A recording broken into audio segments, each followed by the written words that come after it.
Siapa orang munafik ini? Penampilannya Islam, KTP-nya Islam, tetapi hatinya busuk, lebih busuk daripada orang-orang kafir. Berada dalam barisan kita, berada dalam soft kita, penampilannya sama dengan kita, janggutnya panjang, jubahnya labuh, jidatnya hitam, tetapi mentalnya mental munafik.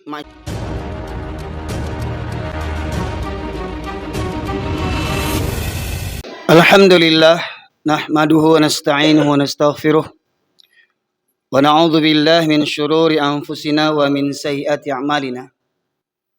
Man yahdihillahu fala mudilla lahu wa ma yudlilhu fala hadiyalah.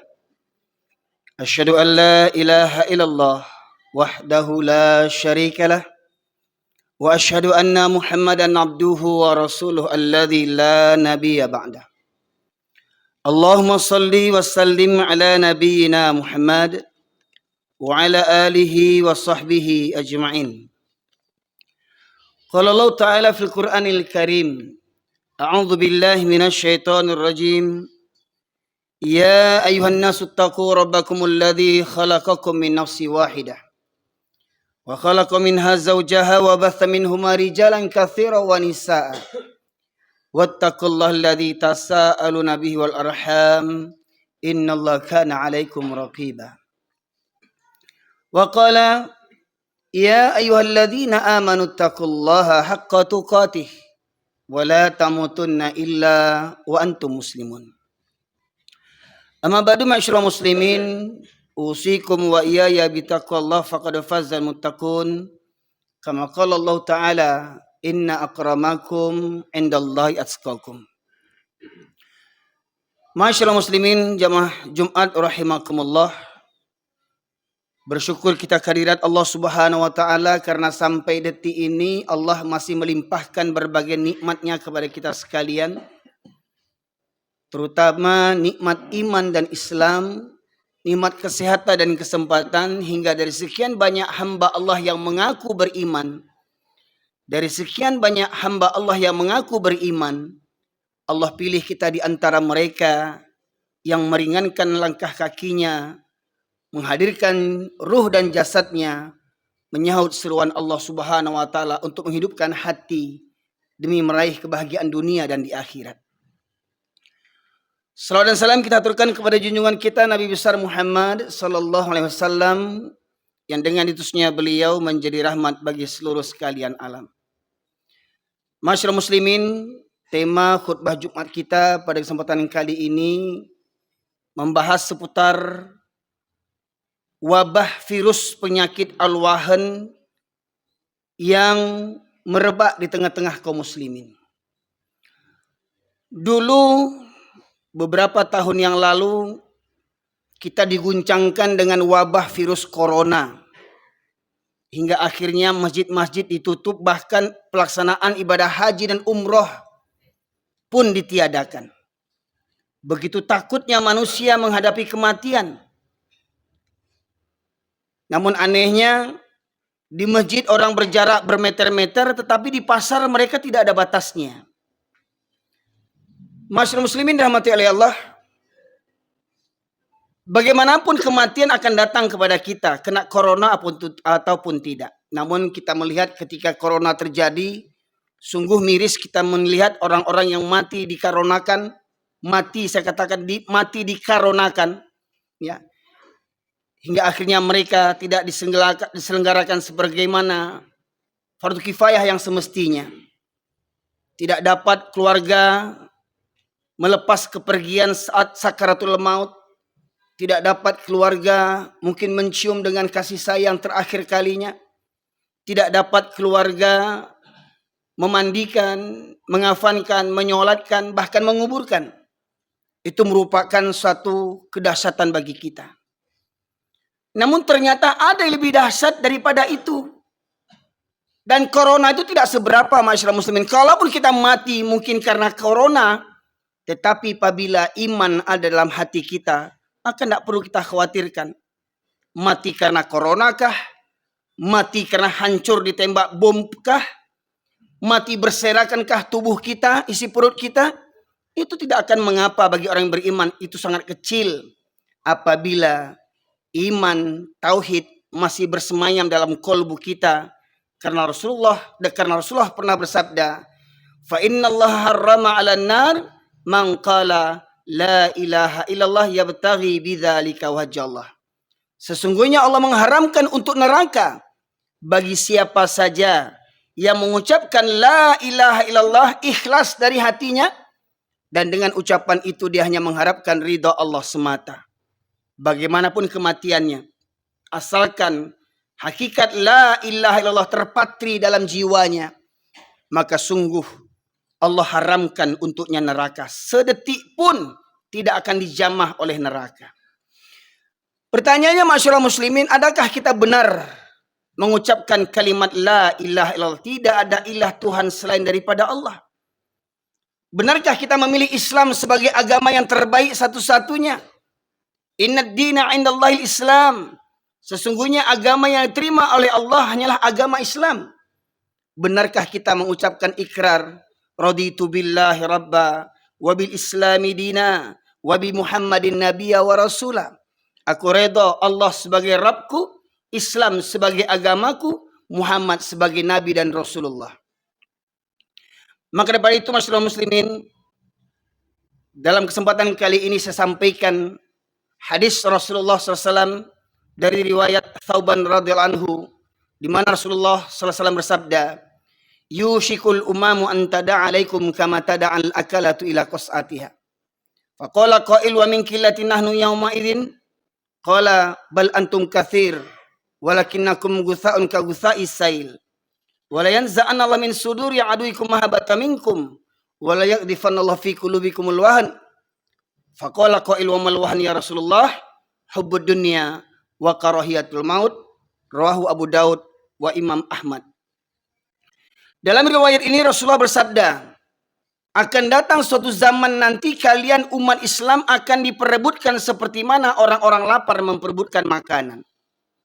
Makna yang tersirat di balik yang tersurat, diperebutkan seperti mana orang-orang lapar memperebutkan makanan, maknanya adalah mereka, kalian umat Islam, akan diperangi oleh kalangan orang-orang yang membenci Islam, dari kalangan orang-orang kafir, orang-orang musyrik, dan orang-orang munafik. Seperti mana dalam kalimat takbir yang kita kumandangkan, walau karihal kafirun, walau karihal musyrikun, walau karihal munafikun. Sesungguhnya orang kafir, orang musyrik, bahkan orang munafik. Siapa orang munafik ini? Penampilannya Islam, KTP-nya Islam, tetapi hatinya busuk, lebih busuk daripada orang-orang kafir. Berada dalam barisan kita, berada dalam saf kita, penampilannya sama dengan kita, janggutnya panjang, jubahnya labuh, jidatnya hitam, tetapi mentalnya mental munafik, masyaallah muslimin. Sidang jamaah Jumat rahimakumullah. Dalam hadis ini Rasul menegaskan, akan datang nanti masanya kalian umat Islam akan diperangi seperti mana orang-orang lapar memperebutkan makanan, hingga Islam itu hancur berserakan menjadi serpihan-serpihan kecil. Lantas ada sahabat yang bertanya, apakah ketika itu jumlah umat Islam minoritas ya Rasulullah? Apakah ketika itu umat Islam jumlahnya sedikit? Bahkan kata Rasulullah, ketika itu kalian jumlahnya banyak, kalian jumlahnya mayoritas di negeri itu, tapi banyaknya kalian seperti buih di atas air. Nampaknya banyak, jumlahnya banyak, kuantitasnya banyak, tapi tak berkualitas, tak bermutu. Hanya bangga dengan mayoritas. Oh, kami umat yang mayoritas. Presiden kami Islam, wakil presiden kami Islam, menteri-menteri kami Islam, tentara-tentara banyak Islam, polisi banyak Islam, pemerintahan dipimpin oleh orang-orang Islam. Tapi pada hakikatnya mereka benci kepada Islam. Itulah orang-orang munafik, masyaallah muslimin. Negeri yang mayoritas muslim terbesar di dunia tapi bermental munafik. Jumlahnya banyak, tapi tak berkutik, diotak-atik oleh orang-orang kafir dan orang-orang munafik. Jumlahnya banyak, tapi tak berkutik, diotak-atik oleh orang-orang kafir dan orang-orang munafik. Kemudian Rasulullah menegaskan, jumlah kalian banyak ketika itu, tapi banyaknya akan seperti buih di atas air. Lantas Rasulullah melanjutkan, dan Allah cabut rasa takut musuh-musuh terhadap kalian. Kalimatnya, Allah cabut rasa takut musuh-musuh terhadap kalian. Karena pada hakikatnya, orang-orang kafir, orang-orang musyrik dan munafik, pada hakikatnya mereka lebih takut kepada manusia dibandingkan kepada Allah Subhanahu wa Ta'ala. Coba lihat betapa banyak bawahan takut dengan atasan, diperintah untuk berbuat zalim. Bawahannya karena apa? Takut dipecat, takut tidak naik pangkat, takut dimutasi, takut anak bini tidak makan, takut hilang fasilitas negara yang selama ini dipakainya. Rumah dinas gratis, mobil gratis, segalanya gratis. Demi itu mereka mau taat kepada atasannya, tetapi mereka tak takut kepada Allah Subhanahu wa Ta'ala. Betapa banyak mental orang Islam seperti begitu hari ini, ma'asyiral muslimin.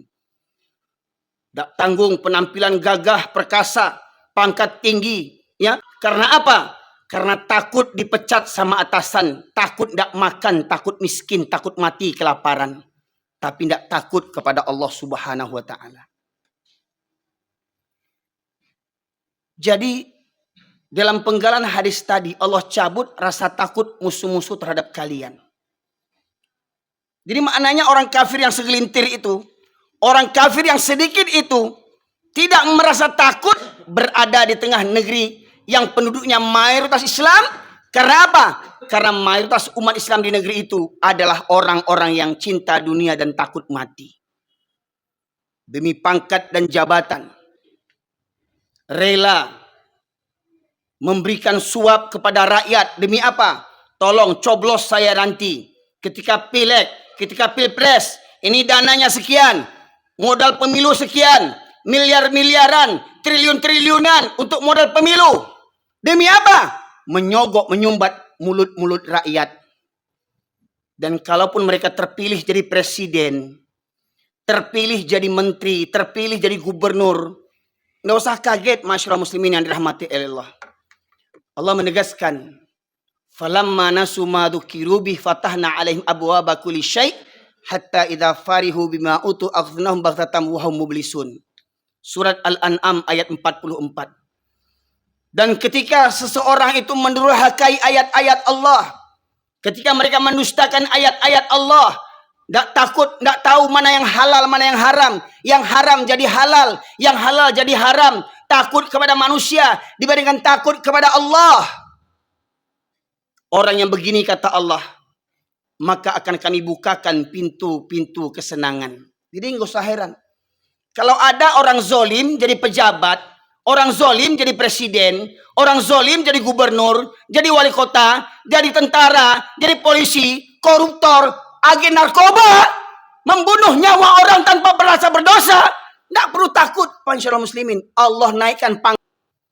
Kau naik pangkat, kau terpilih jadi presiden, jadi gubernur, jadi DPR. Karena apa?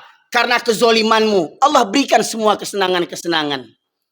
Hingga ketika kau merasa bangga dengan kezolimanmu, hingga kau merasa bangga dengan kekuasaanmu seperti kekuasaan Fir'aun, kau buat undang-undang untuk melegalkan kezolimanmu. Maka Allah katakan, Allah bukakan semua pintu-pintu kesenangan.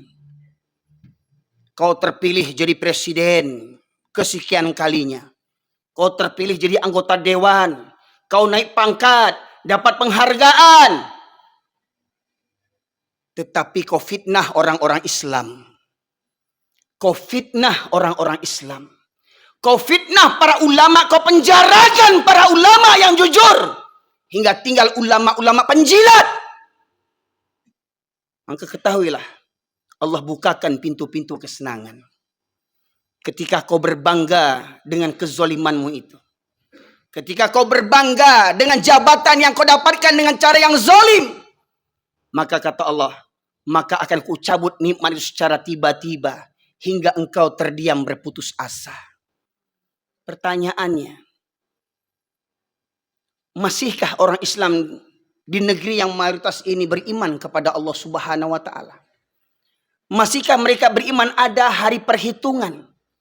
Masihkah mereka beriman ada hari pengadilan yang maha adil? Tidak seperti pengadilan di dunia ini. Hukum bisa dibeli. Jaksa, pengacara, hakim, penegak hukum, mereka yang melanggar hukum. Masyaallah muslimin, seakan-akan mereka merasa dunia inilah selama-lamanya hidup di dunia. Dan seakan-akan mereka tidak percaya ada hari pengadilan. Ada raja di atas raja, ada penguasa di atas segala penguasa. Allah Subhanahu wa taala yang maha adil. Cepat atau lambat orang-orang zalim ini akan dimusnahkan oleh Allah Subhanahu wa taala. Tidak di dunia, pasti di akhirat. Kemudian masyarakat muslimin yang dirahmati Allah, berkaitan tentang penggalan hadis tadi yang berbunyi Allah cabut rasa takut musuh-musuh terhadap kalian. Terungkap kemakar daripada orang-orang kafir.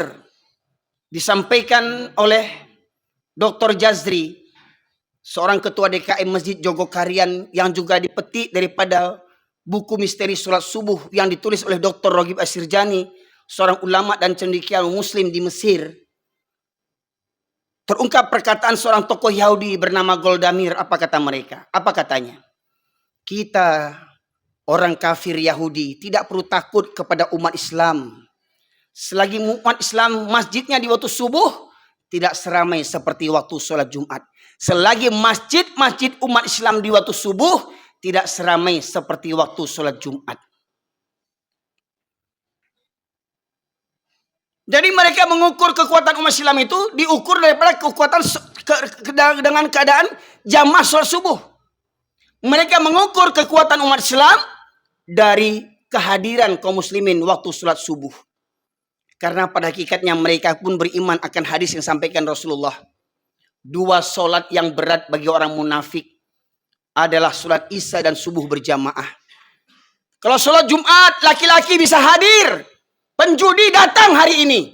Pecandu chip datang hari ini. Orang zolim koruptor datang hari ini. Sholat Jumat di mana-mana masjid mereka datang hari Jumat. Namun mereka berat datang sholat subuh berjamaah. Rutin, secara rutin. Karena kata Rasulullah, dua sholat yang berat bagi orang munafik adalah sholat isya dan subuh berjamaah. Sebagaimana kata Buya Hamka. Kalau kau ingin melihat orang Islam, lihat waktu sholat hari raya.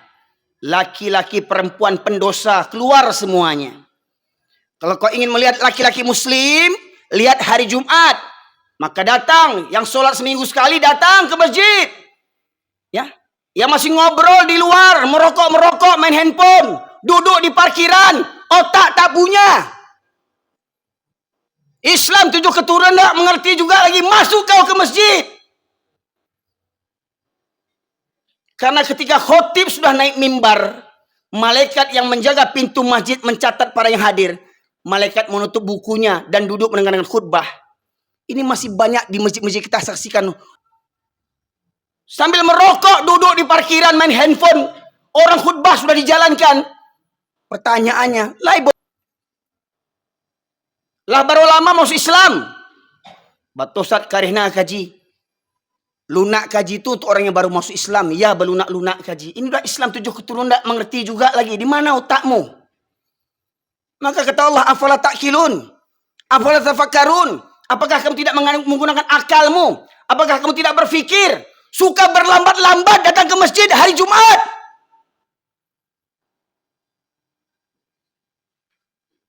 Jumlah banyak, tapi bagaikan buih. Bahkan kita melihat masih ada orang Islam yang sekeluyuran. Bawa angkot, bawa mobil, bawa motor kemana-mana. Sementara sholat Jumat sudah ditegakkan. Khutbah sudah dijalankan. Bagaimana mungkin ada orang Islam 7 keturunan sholat seminggu sekali. Kalau hari Jumat tidak sholat dia. Coba bayangkan. Oh kareh benar kaji kau. Utak awak tu yang kareh. Hati awak tu yang kareh. Kata Allah. Khatamallahu ala qulubihim wa ala sam'ihim wa ala absarihim risyawatun walahum adzabun azim. Allah kunci mati hatinya, pendengarannya dan penglihatannya, baginya azab yang pedih. Juga Allah menegaskan kepada orang-orang yang tidak tergerak hatinya ketika Allah memanggil dengan kumandang azan. Di masa sahabat ada namanya Abdullah bin Ummi Maktum. Menghadap Rasulullah, dia berkata, "Ya Rasulullah, engkau tahu aku ini orang tua yang buta." Abdullah bin Ummi Maktum, orang tua lagi buta. "Aku tinggal sebatang kara. Rumah jauh dari masjid. Dari rumah menuju ke masjid jalan berliku-liku dan banyak binatang berbisa. Ada 6 kendalanya. Yang pertama, dia buta. Yang kedua, tua. Yang ketiga, tinggal sebatang kara. Yang keempat, rumah jauh dari masjid. Yang kelima, jalan berliku-liku. Yang keenam, banyak binatang berbisa di perjalanan." Meminta menghadap kepada Rasulullah, "Ya Rasulullah, bolehkah aku sholat di rumahku?" Apa kata Rasulullah? "Apakah engkau mendengar seruan azan?" "Dengar ya Rasulullah." "Maka tidak ada keringanan bagimu untuk sholat di rumahmu." Orang tua buta tak dapat keringanan sholat di rumah. Pertanyaannya, orang yang masih muda, mata sehat, rumah dekat, kendaraan banyak, anak banyak, menantu banyak, cucu banyak, kemenakan banyak, rumah bertetangga dengan masjid, berkumandang azan, tak berangkat ke masjid. Apamu yang buta? Apamu yang buta? Subuh tadi, kemana para laki-laki kaum muslimin? Subuh tadi, berapa banyak yang hadir ke masjid? Ma'asyiral muslimin, subuh tadi, berapa banyak yang hadir ke masjid? Maka ma'asyiral muslimin yang dirahmati oleh Allah, kebodohan ini, kebodohan kaum mayoritas yang berbangga dengan jumlahnya banyak tapi mentalnya mental kerupuk. Jumlah mayoritas tapi mental minoritas. Jumlah mayoritas tetapi diatur oleh orang kafir yang minoritas. Diatur oleh orang kafir yang punya modal untuk kekuasaan. Demi pangkat dan jabatan, demi anak dan istri. Takut mati kelaparan, akhirnya apa? Menggadaikan iman dan akidah. Maka Rasulullah menegaskan, kalau seandainya mereka mengetahui keutamaan 2 sholat tadi, Isya dan subuh berjamaah, niscaya mereka akan mendatanginya walaupun dengan merangkak. Betapa banyak orang bisa berangkat pagi-pagi, subuh-subuh untuk ke kantor. Berapa banyak orang bisa pagi-pagi datang ke bandara, takut terlambat naik pesawat. Berapa banyak anak buah datang dipanggil oleh majikannya, oleh atasannya. Siap walaupun jam berapapun, siap dipanggil oleh atasannya. Tetapi ketika Allah memanggil, mereka basi pakak, basi turiak, basi mada. Maka renungkan firman Allah dalam khutbah Jumat ini. Surat Al-A'raf ayat 179 yang sengaja di mana-mana saya sampaikan. Menggambarkan tentang kehinaan orang-orang Islam yang mengabaikan Al-Quran. Surat Al-A'raf ayat 179 Allah berfirman, "A'udzubillahi minasyaitonirrajim. Walaqad dzara'na li jahannama katsiran minal jinni wal ins. Lahum qulubun la yafqahuna biha. Walahum a'yunun la yubsiruna biha. Walahum adhanun la yasma'una biha. Ulaika kal an'am bal hum adall. Ulaika humul ghafilun." Dan sungguh akan kami penuhkan neraka jahanam banyak dari kalangan jin dan manusia. Mereka yang memiliki hati tetapi tidak digunakan untuk merenungkan ayat-ayat Allah. Mereka memiliki hati, tidak ada rasa takut kepada Allah. Mereka memiliki hati, tak ada rasa tunduk patuh kepada Allah. Mereka memiliki hati, tak ada rasa cinta kepada Allah. Walahum a'yunun la yubsiruna biha. Mereka punya mata, tidak melihat pelajaran dari ayat-ayat kebesaran Allah. Gempa terjadi, tsunami terjadi, galodoh terjadi, longsor, banjir, berbagai macam musibah terjadi. Tidak juga menggerakkan hatinya untuk tunduk patuh kepada Allah Subhanahu wa Ta'ala. Tak mau mengambil pelajaran, tak mau mengambil hikmah, iktibar dari semua peristiwa kejadian alam. Walahum adhanul la yasma'una biha. Mereka yang punya telinga tetapi tidak digunakan untuk mendengarkan ayat-ayat Allah.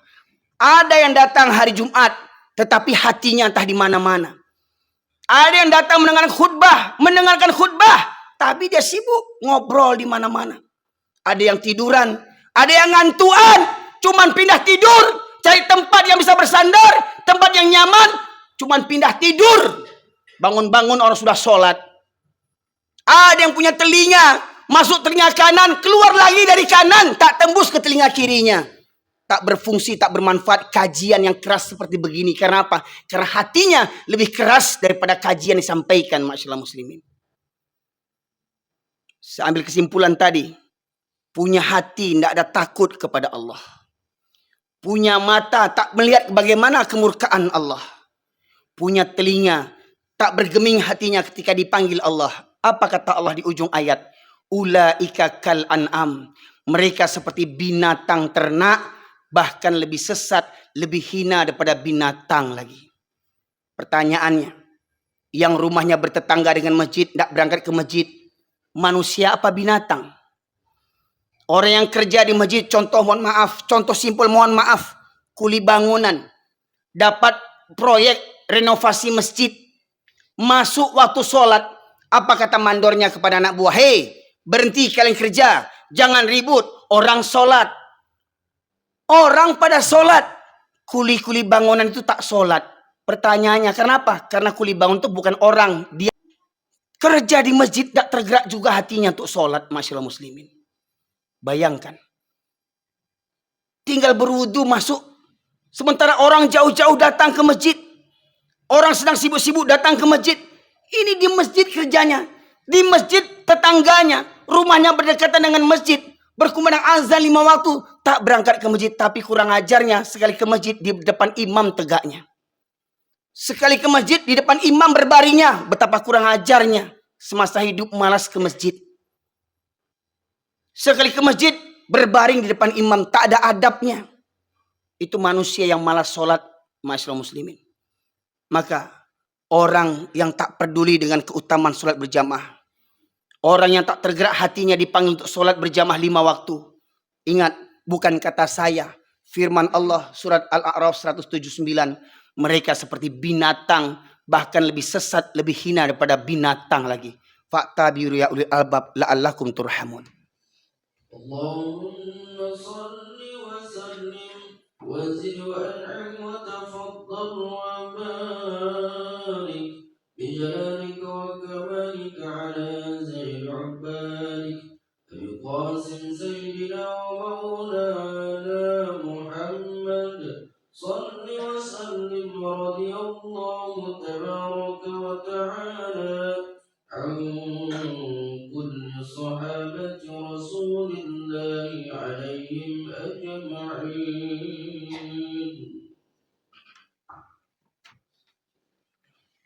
Alhamdulillah, nahmaduhu wa nasta'inuhu wa nastaghfiruh wa na'udzu billahi min syururi anfusina wa min sayyiati a'malina. Man yahdihillahu fala mudilla lahu wa ma yudlilhu fala hadiyalah. Asyhadu an la ilaha illallah wahdahu la syarika lah wa asyhadu anna Muhammadan abduhu wa rasuluhu alladzi la nabiyya ba'dah. Allahumma salli wa sallim ala nabiyyina Muhammad wa ala alihi wa sahbihi ajma'in. Masyaallah muslimin sidang jemaah Jumat rahimakumullah. Dalam khutbah Jumat yang kedua ini saya sampaikan perkara-perkara yang menjadi Tuhan bagi manusia. Ada orang yang bisa mengucapkan la ilaha illallah berpuluh kali, beratus kali, beribu kali, bahkan berjuta kali. Tetapi di luar kalimat itu mereka masih bertuhankan kepada selain Allah. Di antaranya Allah sebutkan dalam surat At-Taubah, surat yang ke-9 ayat 24, Allah berfirman, A'udzubillahi minasyaitonirrajim. Qul in kana aba'ukum wa abna'ukum wa ikhwanukum wa azwajukum wa ashiratukum wa amwalun iktaraftumuha wa tijaratan takhsawna kasadaha wa masakina tardawnaha ahabba ilaikum minallah wa rasulih wa jihadin fi sabilih fatarabbasu hatta ya'tiyallahu bi amrih innallaha la yahdil qaumal fasikin. Katakanlah, jika bapak-bapakmu atau orang tuamu, anak-anakmu, saudara-saudara kakak beradikmu, istri-istrimu atau para suami, sanak familimu, harta kekayaan yang kamu cari, yang kamu kumpulkan, yang kamu bangga-banggakan, pekerjaan, sawah ladang, kedaimu, tokomu, pangkat dan jabatanmu, dan rumah tempat tinggalmu yang kamu cintai. 8 perkara ingat. Orang tua, anak, saudara, istri, sanak famili, harta, pekerjaan, rumah tempat tinggal yang kamu cintai. Ahabba ilaikum minallah wa rasulih wa jihadin fisabilih.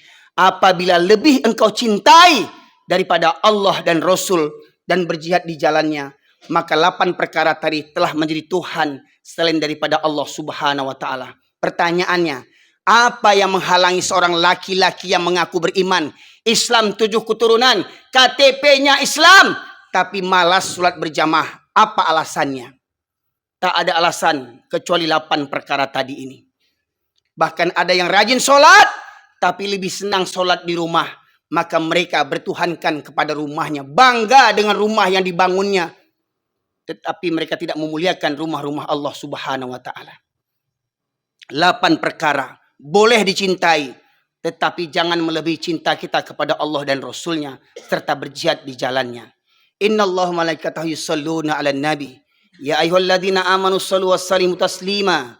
Allahumma fil muslimin wal muslimat wal mu'minina wal mu'minat al ahya'i minhum wal amwat innaka qadiyal hajat. Rabbana zalamna anfusana wa illam taghfir lana wa tarhamna lanakunanna minal khasirin. Rabbana la tuzigh qulubana ba'da idh hadaitana wa hab lana min ladunka rahmah innaka antal wahhab. Allahumma arinal haqqa haqqan warzuqna ittiba'ah wa arinal batila batila warzuqna ijtinabah. Rabbana ighfir lana wa liwalidayna warhamhuma kama rabbayana shaghira. Rabbana hab lana min azwajina wa dhurriyyatina qurrata a'yun waj'alna lil muttaqina imama. Allahumma ansuril muslimin wal mujahidin fi Filistin. Allahumma ansuril muslimin wal mujahidin fi Filistin. Allahumma ansuril muslimin wal mujahidin fi Filistin ya Allah ya arhamar rahimin. Rabbana la tu'akhidhna in nasina aw akhtana. Rabbana wa la tahmil alaina isran kama hamaltahu ala alladhina min qablina. Rabbana wa la tuhammilna ma la taqata lana bih wa'fu 'anna waghfir lana warhamna anta maulana fansurna 'alal qaumil kafirin. Rabbana atina fid dunya hasanah wa fil akhirati hasanah wa qina 'adzaban nar. Subhana rabbika rabbil izzati 'amma yasifun. Wassalamun alal mursalin walhamdulillahi rabbil alamin. Nuqimus shalah.